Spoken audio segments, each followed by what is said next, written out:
Бір жасағаннан шығатын блиниларымызды пісіретін боламыз. Дәл осылай жұмсақ, дәмді блинилар шығады. Бізге қажетті 3 жұмыртқа, 150 грамм қант, екеуін көпіргенше жақсылап миксерлеп аламыз.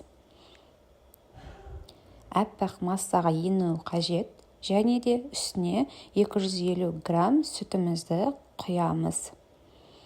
Тестамызды және бір миксерлеп аламыз. Осы тұрыста 250 грамм ыстық қайнап тұрған суымызды миксерлей отыра құямыз, себебі жұмыртқамыз пісіп кетпес үшін.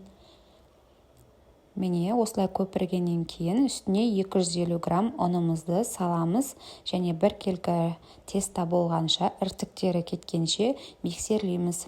Үстіне 150 грамм сұйық майымызды құйып, бір келкі масса болғанша миксерлеп аламыз. Дәл осылай бір келкі масса шығу керек.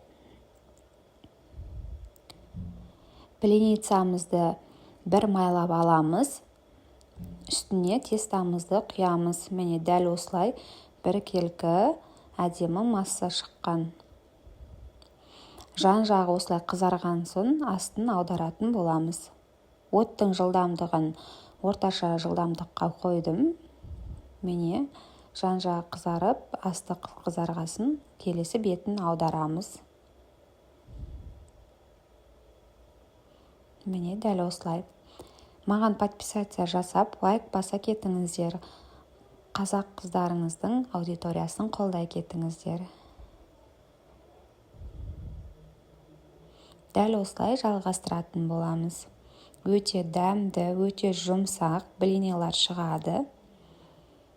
Мінекей, дәл фотодағыдай, дәл видеодағыдай блинилар шығады. Ас болсын, лайк басып кетіңіздер.